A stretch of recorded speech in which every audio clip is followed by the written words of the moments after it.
And they will go at it again right now with 49 minutes left here in our first portion. If you're just joining us, thanks for spending your Saturday, your weekend with us. Kind of a rare weekend match. We normally do these things in the middle of the week. So for all those who always wanted a weekend, here you go. Magnus Carlsen is up 3-2 here in the 5-minute portion. The Speed Chess Championship brought to you by Masterclass. All right, Eric, a big win there. The weekend is when we find our true fans, when they got the option to go to a party. Right. Or watch Saturday, Saturday's when you weed out, right, the men from the boys, yes, right? They wouldn't be spending a Saturday with us, Eric, if they didn't really love us. Yep. Okay, another Caro, another small edge for white, but also, a totally solid position for black. Yeah, Wesley's definitely prepared the Caro for this match, and he's gotten very playable positions. So he just needs to improve on his last game, Danny, where he was doing quite well and blundered. So his openings are not the issue right now, and it is a very close match. So far, I guess you could say Wesley's doing pretty well. He just needs to convert his chances a little bit more, and then we're looking at a very even match. I'm not, these positions for white, you double on the E file. You're not going to break this structure F7 to D5. So what you try to do is try to undermine it on the other side. Potentially this H4 move, you might actually follow up with G4, because black's very solid, but he doesn't have any breaks. He doesn't have E5. The one break he does have is B5, the minority attack. But on the king side, white sort of has some flexibility there and some options. So I think he is going to try to play for G4. Yeah, and especially with this rook being lifted to the third rank, it has sort of both nasty intentions potentially of coming to H3 and defensive-minded intentions, keeping an eye on the C3 pawn. This is a structure you normally see where with colors reversed from the Queen's Gambit declined, right, Eric? Where you have black maybe thinking about kingside attacks and white launching this minority attack. And for the fans who don't know pawn structures as deeply, the whole point of this move B4 is white doesn't have good choices. If black takes it, this pawn is weak. If you take it, then the D4 pawn becomes weak. So Wesley's getting traditional counterplay on the queen side in this pawn structure, but here goes the rook to H3, and this is going to be sharp. Magnus is going to go all in here with H5 coming soon. Because he's not going to be the type to just allow C3 to be the weakness that Wesley can just jump on. So he's got some counterplay here, and he's done well, Danny, when things have been complicated. So the last game is a very good sign for Wesley, that it was a complicated opening. He handled it well, and he outplayed Magnus in that. That's often, he's been vulnerable there. So but here he's got another opportunity. Yeah, the position is close to equal, and I like that he's sort of building up on this tension here and not making any clear decisions yet about what he wants to do. I don't see any breakthrough for white here. He's going to have to sort of provoke a mistake here. I think black is doing just fine. Talk about why white doesn't want to play the move F4 instead of what he did with knight F3, just for the fans there. F4 just too weakening to the white king side. Too weakening, and it doesn't. You're not trying to play F5 there. Right. I just don't like it. It just weakens G4 and E4 permanently, and those are some key squares later on. I don't think I think the downsides.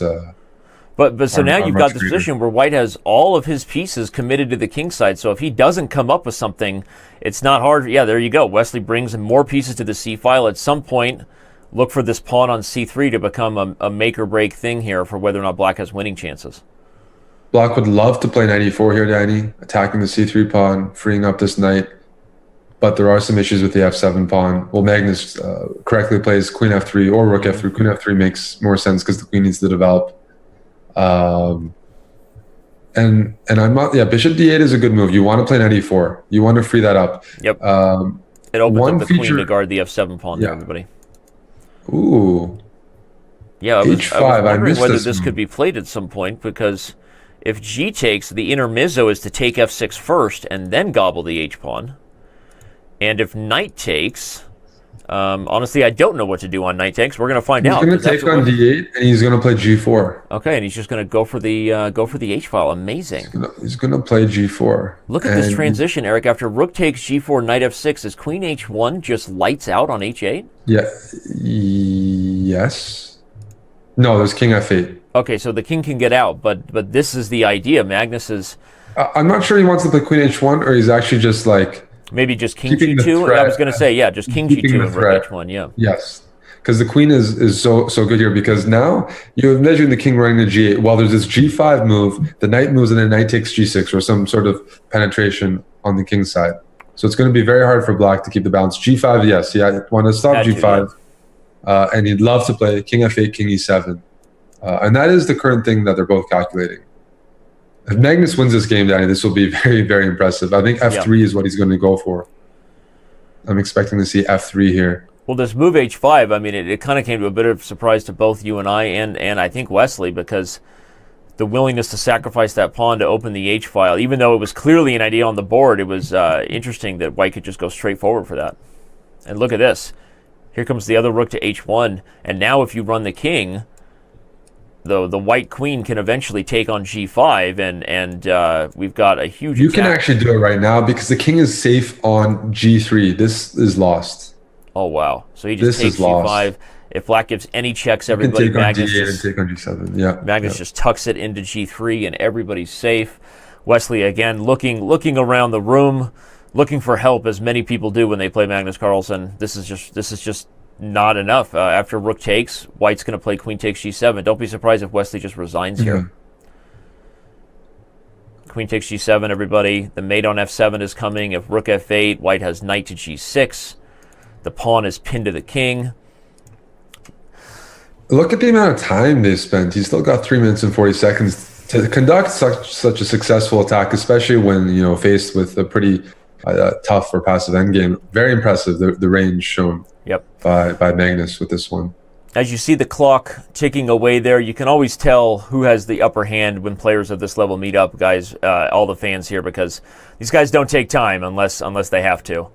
And here so Wesley, he wants to play queen h7 check in case white plays king h3. But after knight e4, after king g3, knight e4 was the only. Okay, he covers g6. But rook h6 comes, and it should still be the attack continues. Rook takes e6 is a threat right now. Rook takes e6, king takes, queen takes f8 is the idea, everybody. Yeah.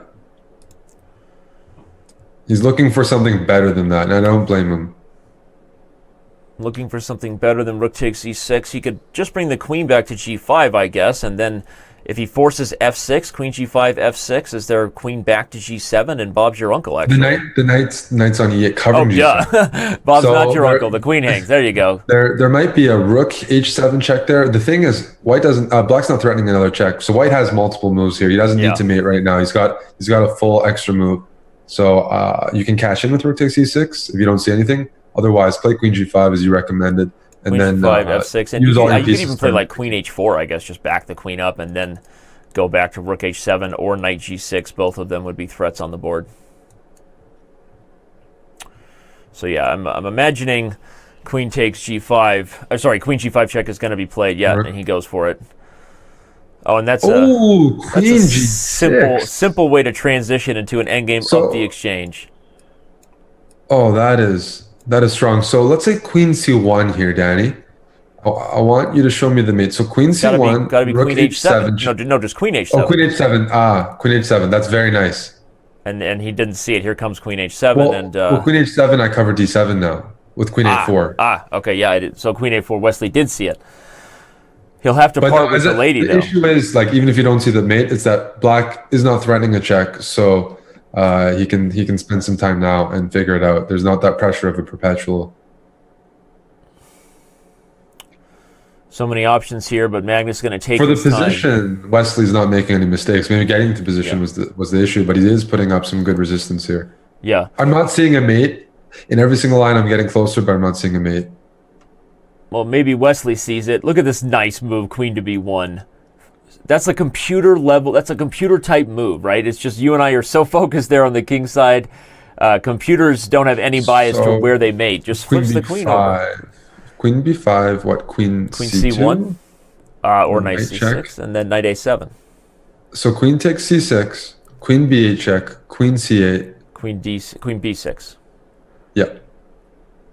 Very nice. There's queen b6 check, knight c7, and queen d6. Very nice. So queen c7 check is what he's going to play here, but that loses after rook c7, knight c7, queen b8 check. Just amazing.